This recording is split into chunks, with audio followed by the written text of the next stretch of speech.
പരിശുദ്ധമായ മുഹറം 10 ആശൂറ ദിനത്തിലാണ് നാം ഏവരുമുള്ളത്. ഇന്ന് മഗ്‌രിബിന് മുൻപ് അത്ഭുതം നിറഞ്ഞ വളരെ ചെറിയൊരു സൂറത്ത് നിങ്ങൾക്കൊന്ന് ഓതാൻ പറ്റുമോ? പടച്ചോൻ കാരുണ്യത്തോടെ നിങ്ങളൊന്ന് നോക്കും. അള്ളാൻ്റെ കാരുണ്യത്തിൻ്റെ നോട്ടം ദുനിയാവിലും ആഖിറത്തിലും കിട്ടാൻ ഇന്ന് മഗ്‌രിബിന് മുൻപായി ഈ സൂറത്തൊന്ന് ഓതിയാൽ മതി. ഒരു പ്രാർത്ഥന കൂടെ ഞാൻ പഠിപ്പിച്ചു തരാം. ഈ ദുആ ഇന്നത്തെ ദിവസം നിങ്ങൾ ചൊല്ലിയാലുണ്ടല്ലോ, മനസ്സറിഞ്ഞ് ഒരേ ഒരു തവണ ഈ ദുആ ചൊല്ലിയാൽ മതി. നിങ്ങൾ ചോദിക്കണത് അള്ളാഹ് തരും. എത്ര വലിയ പ്രയാസത്തിൽ നിന്നും അള്ളാഹു നിങ്ങളെ പിടിച്ചുയർത്തും. എല്ലാവരും നോമ്പുകാരും കൂടെയല്ലേ? അൽഹംദുലില്ലാ, ഈ ദുആ ഒന്ന് ചൊല്ലി നോക്കൂ, ഈ ദുആ ഒന്ന് ചെയ്തു നോക്കൂ. അള്ളാഹു കൈവിടൂല, അവനങ്ങ് താങ്ങിയെടുക്കും. അള്ളാഹു റബ്ബുൽ ആലമീൻ ഈ പരിശുദ്ധ ദിനത്തിൻ്റെ പരിപൂർണ പ്രതിഫലം ലഭിക്കുന്നവരിൽ നമ്മെ ഉൾപ്പെടുത്തട്ടെ. 5000 രൂപ സമ്മാനമായി ലഭിക്കുന്ന ചോദ്യം വീഡിയോയിലുണ്ട്. മുഴുവനായി കാണുക, ഉത്തരം കമൻറ്റ് ചെയ്യുക, നാമുമായി ബന്ധപ്പെട്ട എല്ലാവരിലേക്കും ഷെയർ ചെയ്ത് കൊടുക്കുക. അള്ളാഹു അനുഗ്രഹിക്കുമാറാകട്ടെ.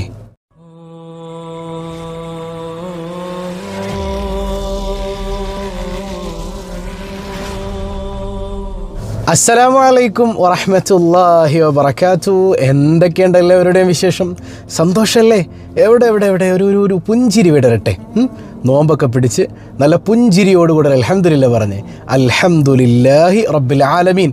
ഞാൻ നേരത്തെ കഴിഞ്ഞ ദിവസം പറഞ്ഞതുപോലെ നോമ്പ് പിടിക്കാൻ പറ്റാത്തവരുണ്ട്. ആ പിടിക്കാൻ പറ്റിയില്ല എന്നുള്ളൊരു സങ്കടം നിങ്ങളുടെ മനസ്സിലുണ്ടായാൽ മതി. അൽഹംദുലില്ലാ, അള്ളാഹു അതിൻ്റെ പ്രതിഫലം തരുന്നേ. അള്ളാഹു കാരുണ്യവാനല്ലേ? അപ്പോൾ നല്ല ബോധ്യത്തോടുകൂടെ ഒരിക്കൽ കൂടെ ഒരു ഹംദും കൂടെ പറഞ്ഞ് അൽഹംദുലില്ലാഹി റബ്ബിൽ ആലമീൻ. ഈ ഹംദിൻ്റെ ബറക്കത്ത് കൊണ്ട് അള്ളാഹു റബ്ബുൽ ആലമീൻ നമ്മുടെ എല്ലാ പ്രയാസങ്ങളും നീക്കിത്തരട്ടെ. ഒരു കൊല്ലം, ഇനി വരുന്നൊരു വർഷം സന്തോഷവും സമാധാനവും നിറഞ്ഞതാക്കി അള്ളാഹു മാറ്റി തീർക്കുമാറാകട്ടെ. വളരെ പ്രധാനപ്പെട്ട ചില കാര്യങ്ങൾ നിങ്ങളുമായി പങ്കുവെക്കാനുണ്ട്. മുഹറം 10 ഒരുപാട് അനുഗ്രഹങ്ങൾ പെയ്തിറങ്ങിയ ദിവസമാണ്. അള്ളാഹു സ്വർഗം പടയ്ക്കാൻ, മഴയെ പടയ്ക്കാൻ, ഒരുപാട് അമ്പിയാക്കളെ കൈപിടിച്ചുയർത്താൻ, അങ്ങനെ ഒരുപാട് നന്മകൾ കൊണ്ട് നിറഞ്ഞു നിൽക്കുന്നൊരു ദിവസമാണ്. എന്നാൽ ഒരു വ്യത്യസ്ത അഭിപ്രായം ഷിയാക്കളിൽ നിന്ന് നമ്മൾ ഉയർന്നു വരുന്നത് കേൾക്കാറുണ്ട്. മഹാനായ സയ്യിദുന ഹുസൈൻ ഇബ്നു അലി റളിയല്ലാഹു അൻഹുമ, മുത്തുനബി സല്ലല്ലാഹു അലൈഹി വസല്ലം തങ്ങളുടെ പേരക്കുട്ടി ഹുസൈൻ ഒരു തങ്ങൾ വഫാത്തായത്, അവിടുന്ന് ഷഹീദായത് പരിശുദ്ധമായ മുഹറം 10 അന്നാണ്. ഈ മുഹറം 10 ഷിയാക്കൾ എന്ത് ചെയ്യും? അവർ ആശുറ ദിവസത്തിൽ കർബലയിൽ ഒരുമിച്ച് കൂടി, അല്ലെങ്കിൽ അവർ ഏത് നാട്ടിലാണോ ഉള്ളത് ആ നാട്ടിൽ ഒരുമിച്ച് കൂടിയിട്ട് ശരീരം മുഴുവൻ കുത്തിക്കീറി, അതുപോലെ തന്നെ ശരീരത്തിൽ ചോര വരുത്തിയൊക്കെ ഹുസൈൻ യാ ഹുസൈൻ യാ ഹുസൈൻ എന്ന് വിളിച്ച് അലറിക്കരയാറുണ്ട്. യഥാർത്ഥത്തിൽ അതിന് ഇസ്ലാമുമായിട്ടൊരു ബന്ധമില്ല, ഇല്ലേ? ഇസ്ലാമിനെ സംബന്ധിച്ചിടത്തോളം അങ്ങനെയൊരു ദുഃഖാചരണമില്ല. അപ്പോൾ ഹുസൈനാർ ഷഹീദായതിൽ നമുക്ക് സങ്കടമില്ല, നമുക്ക് ദുഃഖമില്ല എന്നാണോ? നമുക്ക് ദുഃഖമുണ്ട്, നമുക്ക് സങ്കടമുണ്ട്. ഹുസൈൻ ഒരു തങ്ങളെ നമ്മൾ ജീവനക്കാളേറെ സ്നേഹിക്കുന്നുണ്ട്. കാരണം ഞാൻ ഹുസൈനിൽ നിന്നാണ്, വഅന മിൻ ഹുസൈൻ, ഹുസൈൻ മിന്നി, ഹുസൈൻ എന്നിൽ നിന്നും, ഞാൻ ഹുസൈനിൽ നിന്നുമാണെന്ന് സയ്യിദുനാ റസൂലുള്ളാഹി സ്വല്ലല്ലാഹു അലൈഹി വസല്ലം ആ ഹസൻ ഹുസൈൻ തങ്ങളെ, അതുപോലെ തന്നെ ഫാത്തിമ ബീവിയെ, അലിയാർ തങ്ങളെയൊക്കെ വല്ലാതെ മഹബത്ത് വെക്കുന്നവരാണ് നമ്മൾ. അതുപോലെ അബൂബക്കർ സിദ്ദീഖ്, ഉമർ, ഉസ്മാൻ, എല്ലാ മഹാന്മാരെയും റളിയല്ലാഹു അൻഹും അജ്മഈൻ, അവരെയൊക്കെ നമ്മളെക്കാളേറെ സ്നേഹിക്കുന്നവരാണ് നമ്മൾ. പക്ഷേ നമ്മൾ എന്തുകൊണ്ടാണ് ഇങ്ങനെ ഒരു ദുഃഖാചരണം നടത്താത്തത്? അതിൻ്റെ കാരണം ഇസ്ലാമിൽ അങ്ങനെ ഒരു ദുഃഖാചരണമില്ല. ഒരാൾ മരണപ്പെട്ട് കഴിഞ്ഞാൽ ദുഃഖാചരണം 3 ദിവസമാണ്, അല്ലേ? ഭാര്യ മാത്രം, ഭർത്താവ് മരണപ്പെട്ടാൽ അവൾ 4 മാസം 10 ദിവസം ദുഃഖാചരിക്കും, ഇല്ലേ? ഇദ്ദാചരിക്കും.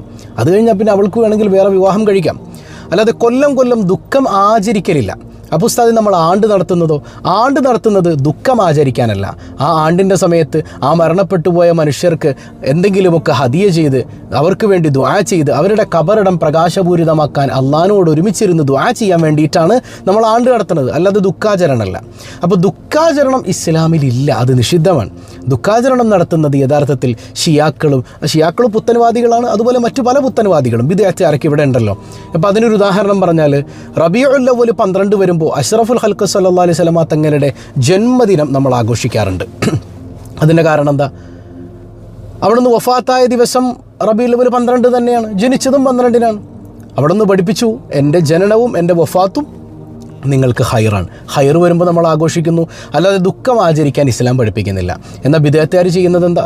റസൂലുള്ള വഫാത്തായ ദിവസം നിങ്ങൾ സങ്കടപ്പെടുകയല്ലേ വേണ്ടത്, നിങ്ങൾ സന്തോഷിക്കുകയാണോ? അപ്പോൾ അവരും ഷിയാക്കളെ പോലെ തന്നെ ദുഃഖം ആചരിക്കുകയാണ്. ഷിയാക്കളും ഇവരൊക്കെ ഒരേ മൈൻഡഡായ ആളുകളാണ്. ഇസ്ലാമിൽ മുസ്ലിംകളിൽ ഇങ്ങനെ ഒരു ദുഃഖാചരണം ഇല്ല. നമുക്ക് മഹാനായ ഹുസൈൻ തങ്ങളുടെ പേരിൽ ഫാത്തിഹ ഓതണം, അവിടുത്തെ മദ്ഹ് ചൊല്ലണം, അവിടത്തേക്ക് സൂറത്തുകൾ ഹദിയ ചെയ്യണം. ഇതൊക്കെ അവിടത്തേക്ക് പുണ്യം കിട്ടാനല്ല, ആ മഹാൻ്റെ പേരിൽ അതൊക്കെ ഹദിയ ചെയ്യുമ്പോൾ അള്ളാഹു നമ്മളെ നന്നാക്കാൻ വേണ്ടിയിട്ടാണ്. ഹുസൈനാർ തങ്ങളുടെ ആണ്ടും കൂടെയാണല്ലേ. അള്ളാഹു അവിടുത്തെ മദത് തന്ന് നമ്മെ അനുഗ്രഹിക്കുമാറാകട്ടെ. ഏതായാലും മുഹറം 10 അങ്ങനെ സങ്കടപ്പെട്ടിരിക്കാനുള്ളൊരു ദിവസമല്ല. ഇത് സന്തോഷത്തിൻ്റെ ദിവസമാണ്, ഇത് ആഘോഷത്തിൻ്റെ ദിവസമാണ്. കാരണം 10 വലിയ പ്രവാചകന്മാരെ പരീക്ഷണങ്ങളിൽ നിന്ന് അള്ളാഹു റബ്ബുൽ ആലമീൻ കൈപിടിച്ചുയർത്തിയ ദിവസം കൂടെയാണ് ഇത് മുഹറം 10 എന്ന് പറയുന്നത്, അല്ലേ? അപ്പോൾ ഈ ദിവസത്തിൽ നിങ്ങൾ എന്ത് ചോദിച്ചാലും, നമ്മൾ എന്ത് ചോദിച്ചാലും അള്ളാഹ് തരുന്നേ, അള്ളാഹ് നമ്മളെ കൈവിടൂല. അള്ളാഹു കൈവിടൂലല്ലോ. ഇപ്പോൾ ഇന്ന് നോമ്പാണ്, അള്ളാഹു നമ്മുടെ നോമ്പ് സ്വീകരിക്കട്ടെ. 60 വർഷം ഇബാദത്ത് ചെയ്ത പ്രതിഫലമുണ്ടെന്ന് പറഞ്ഞ മഹാന്മാരുണ്ട്. ആ പ്രതിഫലം അള്ളാഹു നമുക്ക് നൽകട്ടെ. അതുപോലെ ഹബീബ് സല്ലല്ലാഹു അലൈഹി വസല്ലം തങ്ങൾ പഠിപ്പിച്ചു, ഒരു കൊല്ലത്തെ പാപം അള്ളാഹു പുറത്തു തരും. സയ്യിദുനാ റസൂലുള്ളാഹി സ്വല്ലല്ലാഹു അലൈഹി വസല്ലം തങ്ങൾ പഠിപ്പിച്ചിട്ടുണ്ട്. അങ്ങനെ ഒരു വർഷത്തെ അല്ലെങ്കിൽ ഒരുപാട് വർഷങ്ങളിലെ അല്ലെങ്കിൽ ചെയ്തു പോയ മുഴുവൻ പാപവും പുറത്തു തരാൻ കഴിയുന്നവനാണ് കരുണക്കടലായ റബ്ബ്. ഈ നോമ്പിൻ്റെ ബറക്കത്ത് കൊണ്ട്, ഈ ദിവസത്തിൻ്റെ ബറക്കത്ത് കൊണ്ട് അള്ളാഹു നമുക്ക് പാപമോചനം നൽകി അനുഗ്രഹിക്കുമാറാകട്ടെ. അപ്പോൾ നോമ്പ് പിടിക്കാൻ പറ്റിയില്ല എന്നുള്ള സങ്കടമൊന്നും വേണ്ട. ഞാൻ ഇന്നലെ പറഞ്ഞതുപോലെ നോമ്പ് തുറപ്പിക്കുക, അതുപോലെ നോമ്പുകാരെ സഹായിക്കുക, അവർക്ക് വേണ്ടതൊക്കെ ചെയ്തു കൊടുക്കുക, സ്വതക്ക ചെയ്യുക. ഇന്നത്തെ ദിവസം സ്വതക്ക ചെയ്യുമ്പോൾ ഒരു കൊല്ലം സ്വതക്ക ചെയ്ത പ്രതിഫലമാണെന്ന് മഹാന്മാർ പഠിപ്പിച്ചിട്ടില്ലേ? നമ്മുടെ പാവപ്പെട്ട ആ റിലീഫ് പദ്ധതിയിലേക്കൊക്കെ പ്രയാസങ്ങൾ അനുഭവിക്കുന്നവർക്കൊക്കെ ഹദിയ ചെയ്ത് ഒരുപാട് ആളുകളുണ്ട്. അള്ളാഹുവേ, അവരുടെ ജീവിതം നീ ഏറ്റെടുക്കണേ തമ്പുരാനെ. അപ്പോൾ ഇന്ന് മഗ്‌രിബിന് മുമ്പ് ചെയ്യേണ്ട 2 കാര്യങ്ങൾ നമുക്ക് പഠിക്കാം. ഇന്നത്തെ ദിവസം ഒരു സൂറത്ത് നിങ്ങൾ ഓതിയാൽ പടച്ചോൻ കാരുണ്യത്തോടെ നിങ്ങൾ നോക്കും.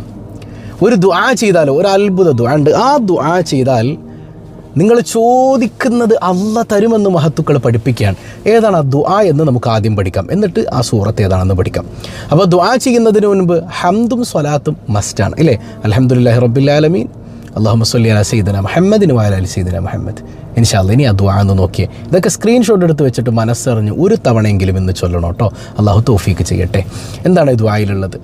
അല്ലാഹുമ്മ യാ മുഫർരിജ കുല്ലി കർബിൻ ويا مخرج ذي النون يوم عاشوراء ويا جامع شمل يعقوب يوم عاشوراء ويا غافر ذنب داود يوم عاشوراء ويا كاشف ضر أيوب يوم عاشوراء ويا سامع دعوة موسى وهارون يوم عاشوراء ويا خالق روح سيدنا محمد صلى الله عليه وسلم حبيبك ومصطفاك يوم عاشوراء ويا رحمن الدنيا والآخرة لا إله إلا أنت اقضي حاجتي في الدنيا والآخرة وأطل عمري في طاعتك ومحبتك ورضاك يا أرحم الراحمين وأحيني حياة طيبة وتوفني على الإسلام والإيمان يا أرحم الراحمين وصلى الله تعالى على سيدنا محمد وعلى آله وصحبه وسلم. അള്ളാഹു കബൂൽ ചെയ്യുമാറാട്ടെ. അപ്പോൾ ഈ ദുആ നിങ്ങൾ അള്ളാഹുവിനോട് മനസ്സറിഞ്ഞ് പ്രാർത്ഥിക്കുക, അല്ലേ? അള്ളാഹുവേ, എൻ്റെ എല്ലാ പ്രയാസങ്ങളും നീക്കി തരുന്നവനെ, ആശൂറ ദിവസത്തിൽ യൂനുസ് നബിയെ മത്സ്യത്തിൻ്റെ വയറ്റിൽ നിന്ന് രക്ഷിച്ചവനെ, യാക്കൂബ് നബി അലൈഹിസ്സലാമിൻ്റെ പ്രയാസങ്ങൾ തീർത്തു കൊടുത്ത അള്ളാഹുവേ, ദാവൂദ് നബിയുടെ ഉയർച്ചയ്ക്ക് നിദാനമായ അള്ളാഹുവേ, അയ്യൂബ് നബിയുടെ ബുദ്ധിമുട്ടുകൾക്ക് ആശൂറ ദിവസം പരിഹാരം നൽകിയ അള്ളാഹുവേ, മൂസാ നബിയുടെയും ഹാറൂൻ നബിയുടെയും ദുആ സ്വീകരിച്ച അള്ളാഹുവേ, അങ്ങനെ തുടങ്ങി ആശൂറയിൽ അള്ളാഹു ചെയ്ത ആ അത്ഭുതങ്ങളൊക്കെ എടുത്തു പറഞ്ഞുകൊണ്ട് പടച്ചവനെ, എൻ്റെ ജീവിതത്തിൽ നീ ബറക്കത്ത് ചെയ്യണേ അല്ലാ, എൻ്റെ ആഗ്രഹങ്ങൾ നീ സാധിപ്പിച്ചു തരണേ അല്ലാ, എനിക്ക് നല്ല റാഹത്തായ ജീവിതം നൽകണയല്ല, ഇസ്ലാമിലും ഈമാനിലുമായി മരിപ്പിക്കണയല്ല, ദീർഘായുസ് നൽകണയല്ല എന്നെല്ലാം തുടങ്ങിയ അർത്ഥം വരുന്ന മനോഹരമായൊരു പ്രാർത്ഥനയാണ്. നഷ്ടപ്പെടുത്തി കളയരുത് കേട്ടോ. അപ്പോൾ ഇന്ന് മഗ്‌രിബിന് മുമ്പ് ഏറ്റവും ചുരുങ്ങിയത് ഒരു തവണയെങ്കിലും, ധാരാളം കഴിയുമെങ്കിൽ അത്രയും നല്ലത്, ചുരുങ്ങിയത് ഒരു തവണയെങ്കിലും ഈ ദുആ ചെയ്യാതെ പോകരുത്. ഈ ദുആ നമ്മുടെ ജീവിതം മാറ്റിമറിക്കും. നമ്മൾ ചോദിക്കുന്നതെല്ലാം അള്ളാഹു തരാൻ കാരണമാകും. അതുപോലെ തന്നെ ഇന്നൊരു സൂറത്ത് നമ്മൾ പഠിച്ചു അല്ലേ, നമ്മൾ പഠിക്കുന്നു എന്ന് പറഞ്ഞു അല്ലേ, ഒരു സൂറത്ത്. ഈ സൂറത്ത് ഇന്ന് ഓതിക്കഴിഞ്ഞാൽ, ഇന്നത്തെ ദിവസം നിങ്ങൾ ഈ സൂറത്തൊന്ന് ഓതിയാൽ, ചെറിയ സൂറച്ചാണ്, അല്ലാഹു റബ്ബുൽ ആലമീൻ കാരുണ്യത്തിൻ്റെ നോട്ടം നിങ്ങൾ നോക്കും. ഇത് മഹാനായ സയ്യിദുന അലി ഇബ്നു അബീ ത്വാലിബ് റളിയല്ലാഹു അൻഹു, അലിയാർ തങ്ങൾ മുത്തുനബി സല്ലല്ലാഹു അലൈഹി വസല്ലമ തങ്ങളുടെ പ്രിയപ്പെട്ട കുട്ടിയാണ് അലി റളിയല്ലാഹു അൻഹു അല്ലേ, അവിടുത്തെ മരുമകനാണ്. സയ്യിദുന അലി ഇബ്നു അബീ ത്വാലിബ് റളിയല്ലാഹു അൻഹു പറയുന്നുണ്ട്, ആശൂറ ദിവസം ആരെങ്കിലും ഈ സൂറത്ത് 1000 തവണ ഓതിയാൽ, എത്ര തവണ? 1000 തവണ ഓതിയാൽ അല്ലാഹു റബ്ബുൽ ആലമീൻ കാരുണ്യത്തിൻ്റെ ഒരു നോട്ടം നിങ്ങളിലേക്ക് നോക്കും. പടച്ചവൻ്റെ കാരുണ്യത്തിൻ്റെ നോട്ടം കിട്ടിയ ദുനിയാവ് രക്ഷപ്പെട്ടു, ആഖിറം രക്ഷപ്പെട്ടു. പിന്നെ പേടിക്കാനുണ്ടോ നമുക്ക്? പിന്നെ നമുക്ക് ടെൻഷനുണ്ടോ? പിന്നെ സങ്കടമുണ്ടോ? ഇല്ല, ഒന്നുമില്ല. അപ്പോൾ ഈ സൂറത്ത് ഏതാണ്? അത് സൂറത്തുൽ ഇഖ്ലാസാണ്. ഖുൽ ഹുവല്ലാഹു അഹദ് അല്ലാഹുസ് സമദ് ലം യലിദ് വലം യൂലദ് വലം യകുൽ ലഹു കുഫുവൻ അഹദ്. ബാക്കി മഹത്വങ്ങൾ ശേഷം പറയാം അല്ലേ. ഒരു 11 തവണ ഓതിക്കേ. ബിസ്മില്ലാഹിർ റഹ്മാനിർ റഹീം. ഖുൽ ഹുവല്ലാഹു അഹദ് അല്ലാഹുസ് സമദ് ലം യലിദ് വലം യൂലദ് വലം യകുൽ ലഹു കുഫുവൻ അഹദ്. ഖുൽ ഹുവല്ലാഹു അഹദ് الله الصمد لم يلد ولم يولد ولم يكن له كفوا أحد. قل هو الله أحد الله الصمد لم يلد ولم يولد ولم يكن له كفوا أحد. قل هو الله أحد الله الصمد لم يلد ولم يولد ولم يكن له كفوا أحد. قل هو الله أحد الله الصمد لم يلد ولم يولد ولم يكن له كفوا أحد. قل هو الله أحد الله الصمد لم يلد ولم يولد ولم يكن له كفوا أحد. قل هو الله أحد الله الصمد لم يلد ولم يولد ولم يكن له كفوا أحد. قل هو الله أحد الله الصمد لم يلد ولم يولد ولم يكن له كفوا أحد. قل هو الله أحد الله الصمد لم يلد ولم يولد ولم يكن له كفوا أحد. بسم الله الرحمن الرحيم. قل هو الله أحد الله الصمد لم يلد ولم يولد ولم يكن له كفوا أحد. بسم الله الرحمن الرحيم.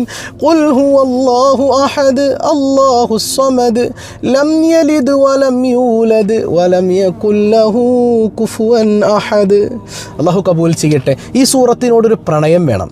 കാരണം ഇതെൻ്റെ നാഥൻ്റെ സിഫത്തുകളാണ്. എൻ്റെ നാഥനെക്കുറിച്ച് പറയുന്ന തൗഹീദ് പഠിപ്പിക്കുന്ന സൂറത്താണ്. ഈ സൂറത്ത് സ്നേഹിച്ചുകൊണ്ട്, ഈ സൂറത്തിനെ സ്നേഹിച്ചുകൊണ്ട് 1000 തവണ ഓതാൻ പറ്റിയാൽ അർച്ചോൻ്റെ കാരുണ്യത്തിൻ്റെ നോട്ടം ദുനിയാവിലും നാളെ പരലോകത്തിലും മുഴുവൻ അള്ളാൻ്റെ കാരുണ്യത്തിൻ്റെ ഒരു നോട്ടം നമുക്ക് കിട്ടുകയാണ്. അത് കിട്ടിയാൽ പിന്നെ നമ്മൾ രക്ഷപ്പെട്ടില്ലേ? ഇല്ല, നിങ്ങൾ ചിന്തിച്ച് നോക്കി, ആ ഒരു നോട്ടം കിട്ടി നമ്മൾ രക്ഷപ്പെട്ടില്ലേ? ഇനി 1000 ഒന്നും ചൊല്ലാൻ പറ്റിയില്ലെങ്കിലും കഴിയുന്നത്ര ചൊല്ലി തീർക്കുക. 1000 ചൊല്ലാൻ പറ്റിയാൽ അടിപൊളി. ഇനി അത്രയും പറ്റുന്നില്ല, അത്രയും ചൊല്ലി തീരുള്ളൂ ഉസ്താദേ. ശരി, കഴിയുന്നത്ര നിങ്ങൾ കഷ്ടപ്പെട്ടല്ലേ, നല്ല കഷ്ടപ്പെട്ടെന്ന് പറഞ്ഞാൽ എട്ടങ്ങേറായി ചൊല്ലണമെന്നല്ല, നമ്മളതിനുവേണ്ടി സമയം കണ്ടെത്തിയിട്ട് മനോഹരമായി ചൊല്ലി തീർക്കുക കഴിയുന്നത് പോലെ. അള്ളാഹു തൗഫീഖ് ചെയ്യട്ടെ. അപ്പോൾ ഈ സൂറത്ത് നമ്മളിപ്പോൾ വീട്ടിലേക്ക് കയറി വരുമ്പോൾ നമുക്കറിയാമല്ലോ, നമ്മൾ പറഞ്ഞിട്ടുണ്ട്, സലാം പറഞ്ഞ് വീട്ടിലേക്ക് കയറി വരുമ്പോൾ 1 തവണ ഓതിയാൽ നമുക്ക് ഗുണം കിട്ടും, 2 തവണ ഓതിയാൽ നമ്മുടെ കുടുംബത്തിന് ഗുണം കിട്ടും, 3 തവണ ഓതിയാൽ അയൽപക്കത്തുള്ളവർക്ക് ഗുണം കിട്ടും. അങ്ങനെ എല്ലാ ഇടങ്ങളിൽ നിന്നും ദാരിദ്ര്യത്തിൽ നിന്ന് രക്ഷയാണെന്നാണ്. അപ്പോൾ ഈ സൂറത്ത് ഇന്ന് ഇങ്ങനെ ഓതുന്നവർക്ക് ഒരു കൊല്ലം ദാരിദ്ര്യത്തെ പേടിക്കണ്ട. മാത്രമല്ല, ഈ സൂറത്ത് പ്രണയിച്ചുകൊണ്ട് സ്നേഹിച്ചുകൊണ്ട് ഓതുന്നവർ മരിച്ചു കിടക്കുമ്പോൾ മയ്യത്ത് നിസ്കരിക്കാനായിട്ട് മലക്കുകൾ വരും. അല്ലാണ്ട് ഈ മനുഷ്യന്മാരൊക്കെ നിസ്കരിച്ചാൽ എത്ര പേർക്ക് ഇഖ്ലാസ് ഉണ്ടാവും? മലക്കുകൾ മയ്യത്ത് നിസ്കരിക്കുന്ന മയ്യത്തായി മാറും. അപ്പോൾ അതിനൊക്കെ ഈ സൂറത്ത് വമ്പൻ പ്രതിഫലം തരുന്ന സൂറത്താണെന്ന് സയ്യിദുനാ റസൂലുള്ളാഹി സ്വല്ലല്ലാഹു അലൈഹി വസല്ലം. അപ്പോൾ ഓതാൻ തൗഫീഖ് ചെയ്യുക. പിന്നെ ഏറ്റവും കൂടുതൽ ചൊല്ലേണ്ട 2 ദിക്റുകൾ നമ്മൾ പഠിച്ചു. ഹസ്ബുനല്ലാഹു വ നിഅമൽ വകീൽ വ നിഅമൽ മൗലാ വ നിഅമൻ നസീർ. അത് ധാരാളം ചൊല്ലുക. അതുപോലെ നമ്മുടെ രക്ഷയുടെ ദിക്ർ ലാ ഇലാഹ ഇല്ലാ അൻത സുബ്ഹാനക ഇന്നി കുൻതു മിനൽ ളാലിമീൻ, ധാരാളം ഈ ദിക്റുകൾ ചൊല്ലുക. പിന്നെ നമ്മൾ തീരെ ശ്രദ്ധിക്കാതെ പോയൊരു കാര്യം, ഇന്നത് ശ്രദ്ധിച്ചില്ലെങ്കിൽ പ്രശ്നം കേട്ടോ. മൻ വസ്സഅ അലാ ഇയാലിഹി ഫീഹി വസ്സഅ അല്ലാഹു ലഹു സായിറ സന. അതായത് ഹബീബ് സല്ലല്ലാഹു അലൈഹി വസല്ലം തങ്ങൾ പഠിപ്പിക്കുകയാണ്, ആശുറാ ദിവസത്തിൽ ആരെങ്കിലും കുടുംബത്തിന് വിശാലത ചെയ്താൽ ഒരു കൊല്ലം പിന്നെ തിരിഞ്ഞു നോക്കണ്ടെന്ന് ദാരിദ്ര്യം ഉണ്ടാവില്ല. എന്നിട്ട് നമ്മളെന്താ അത് ഗൗരവത്തിലെടുക്കാത്തത്? അതൊക്കെ പിന്നെ ഇപ്പം എന്ത് വിശാലതയാണ്, എന്നും വിശാലതയാണ്, എന്നും പത്തിരി ഇറച്ചിയാണ്. എവിടെ എന്നും പത്തിരി ഇറച്ചിയാണെങ്കിൽ ഒന്ന് മാറ്റിപ്പിടിക്കും. ഭക്ഷണത്തിൽ മാത്രമല്ല, വസ്ത്രത്തിൽ. ഇനി സ്വർണ്ണം എടുക്കാൻ പറ്റുമെങ്കിൽ സ്വർണ്ണം എടുക്കുക. നമ്മൾ കടം മേടിച്ചിട്ടൊന്നും വേണ്ട, നമ്മളെ കൊണ്ട് കഴിയണത് പോലെ. ഇനി കടം മേടിച്ചാലും അള്ളാഹ് വീട്ടിൽ തരുന്നേ. അതായത് നമ്മളെ കൊണ്ട് കഴിയുന്നത് പോലെ നമ്മുടെ കുടുംബത്തെ ഒന്ന് സന്തോഷിപ്പിക്കുക, ഭാര്യയെ, മക്കളെ, മാതാപിതാക്കളെയൊക്കെ ഒന്ന് സന്തോഷിപ്പിക്കുക. ഈ ദിവസത്തിൻ്റെ ബറക്കത്ത് കൊണ്ട് അള്ളാഹ്ക്ക് വേണ്ടി അത് ചെയ്യ്. ഒരു കൊല്ലം അള്ളാഹ് ദാരിദ്ര്യം തരൂല. ഷഫീഉനാ റസൂലുള്ളാഹി സ്വല്ലല്ലാഹു അലൈഹി വസല്ലം തങ്ങൾ പഠിപ്പിക്കാൻ. അപ്പോൾ നഷ്ടപ്പെടുത്തി കളയരുത് കേട്ടോ. പിന്നെ നമ്മുടെ 5000 രൂപ സമ്മാനം ലഭിക്കുന്ന നമ്മുടെ മജ്ലിസ് ഇന്ന് വൈകിട്ട് കൃത്യം 4:30 കാരണം ആ സമയം അസർ കഴിഞ്ഞ സമയം, മഗ്‌രിബിനോട് അടുത്ത സമയമാണ് അല്ലേ. നോമ്പുകാരും കൂടെയാണ്, ആശുറായിൻ്റെ അവസാന സമയം. അപ്പോൾ പ്രാർത്ഥനയ്ക്ക് വളരെയധികം ഉത്തരവുള്ളൊരു നിമിഷം കൂടെയാണ്. അപ്പോൾ നഷ്ടപ്പെടുത്തി കളയാതെ എല്ലാവരും ആ സദസ്സിൽ പങ്കെടുക്കണം. അള്ളാഹു അതിന് തൗഫീക്ക് ചെയ്യട്ടെ. ഇന്നലെ നമ്മൾ ചോദിച്ചു, യൂസുഫ് നബി അലൈഹി സ്വലാത്തു വസ്സലാമിൻ്റെ ഇളയ സഹോദരൻ്റെ പേരെന്താണ്? പലരും കമൻറ്റ് ചെയ്തിട്ടുണ്ട്. അള്ളാഹു എല്ലാവർക്കും ബറക്കത്ത് ചെയ്യട്ടെ. ബിന്യാമീൻ ഇല്ലേ? അപ്പോൾ ഇന്നത്തെ സിമ്പിളായൊരു ചോദ്യം, യൂസുഫ് നബി അലൈഹിസ്സലാമിൻ്റെ ഖമീസ് ഒരു പ്രവാചകൻ്റെ മുഖത്തേക്ക് ഇങ്ങനെ അടുപ്പിച്ച് വെച്ചപ്പോൾ അദ്ദേഹത്തിൻ്റെ കണ്ണിൻ്റെ കാഴ്ച തിരിച്ചു കിട്ടി. ഏതാണ് ആ പ്രവാചകൻ? ആ പ്രവാചകൻ്റെ പേര് കമൻറ്റ് ചെയ്യുക. അള്ളാഹു എല്ലാവർക്കും ഹൈറും ബറക്കത്തും നൽകട്ടെ. പതിവായി ചൊല്ലുന്ന ദിക്ർ സുബ്ഹാനല്ലാഹി വബിഹംദിഹി عدد خلقه ورضا نفسه وزنة عرشه ومداد كلماته. سبحان الله وبحمده عدد خلقه ورضا نفسه وزنة عرشه ومداد كلماته. سبحان الله وبحمده عدد خلقه ورضا نفسه وزنة عرشه ومداد كلماته. الحمد لله رب العالمين. اللهم صل على سيدنا محمد وعلى آل سيدنا محمد. റഹമുറാഹിമായ കരുണക്കടലായ റബ്ബേ, ഈ സദസ്സ് നീ സ്വീകരിക്കണേ അല്ലാ. ഞങ്ങൾ പറഞ്ഞതും കേട്ടതും സ്വാലിഹായ അമലായി കബൂൽ ചെയ്യണേ അല്ലാ. ഞങ്ങളുടെ പാപങ്ങളെല്ലാം പൊറുക്കണേ അല്ലാ. നോമ്പുകളെല്ലാം സ്വീകരിക്കണേ അല്ലാ. ഇന്നത്തെ ദിവസം അതുപോലെ തന്നെ കഴിഞ്ഞ ദിവസങ്ങളിലെല്ലാം ഞങ്ങൾ ചെയ്ത എല്ലാ നന്മകളും സ്വീകരിക്കണേ അല്ലാ. മുഹറം 10 ആശുറാഇൻ്റെ പ്രതിഫലം ലഭിക്കുന്നവരിൽ നീ ഞങ്ങളെ ഉൾപ്പെടുത്തണേ അല്ലാ. നിരാശരാക്കല്ലേ അല്ലാ, തളർത്തിക്കളയല്ലേ അല്ലാ. നീ എല്ലാതൊരു തുണയില്ലല്ല. എത്ര വലിയ പ്രയാസത്തിൽ ഞങ്ങൾ പെട്ടുകിടക്കുന്നുണ്ടെങ്കിലും നീ ഞങ്ങളെ താങ്ങിയെടുക്കണേ അല്ലാ. പടച്ചവന് ഒരുപാട് അസുഖബാധിതരുണ്ട്, ശിഫ നൽകണേ അല്ലാ. മാരക രോഗങ്ങളെ തന്ന് പരീക്ഷിക്കല്ലേ അല്ലാ. യാ റബ്ബന, ഞങ്ങളുടെ കുഞ്ഞുങ്ങളെ നന്നാക്കണേ അല്ലാ. മക്കളില്ലാത്തവർക്ക് സ്വാലിഹീങ്ങളായ സന്താനങ്ങളെ കൊടുക്കണേ അല്ലാ. ഗർഭിണികളുണ്ട്, സുഖപ്രസവം നൽകണേ അല്ലാ. വീടില്ലാത്തവർക്ക് വീട് നൽകണേ അല്ലാ. വിവാഹപ്രായം എത്തിയവർക്ക് അനുയോജ്യരായ ഇണകളെ നൽകണേ അല്ലാ. പകർച്ചവ്യാധികളാണ്, എല്ലാവർക്കും സൗഖ്യം നൽകണേ അല്ലാ. ഞങ്ങളിൽ നിന്ന് മരണപ്പെട്ടവർക്ക് മഗ്ഫിറത്ത് കൊടുക്കണേ അല്ലാ. ഞങ്ങളിൽ പലരുടെയും മാതാപിതാക്കൾ ഇന്ന് ഖബറിലാണ്. ഖബർ ജീവിതം സന്തോഷത്തിലാക്കണേ അല്ലാ. എപ്പോഴാണ് മരിക്കുന്നതെന്നറിയില്ല റബ്ബേ. ഈമാൻ സലാമത്താക്കണേ അല്ലാ. പെട്ടെന്ന് വിളിക്കല്ലേ അല്ലാ. ആഫിയത്തുള്ള ദീർഘായുസ് തരണേ അല്ലാ. ഞങ്ങളെയും ഞങ്ങളിൽ നിന്ന് വിട പറഞ്ഞവരെയും ത്വഹാ റസൂലുള്ളാഹി സ്വല്ലല്ലാഹു അലൈഹി വസല്ലം തങ്ങളോടൊപ്പം നിൻ്റെ കാരുണ്യം കൊണ്ട് സ്വബാഹുൽ ഖൈർ കുടുംബത്തിലെ ഓരോരുത്തരെയും നീ ഒരുമിപ്പിക്കണേ അല്ലാ. ബിഹഖി സ്വല്ലല്ലാഹു അലാ മുഹമ്മദ് സ്വല്ലല്ലാഹു അലൈഹി വസല്ലം സ്വല്ലല്ലാഹു അലാ മുഹമ്മദ് സ്വല്ലല്ലാഹു അലൈഹി വസല്ലം. അല്ലാഹുമ്മ സ്വല്ലി അലാ മുഹമ്മദ് യാ റബ്ബി സ്വല്ലി അലൈഹി വസല്ലം. വസ്സലാമു അലൈക്കും വറഹ്മത്തുള്ളാഹി വബറകാതുഹു.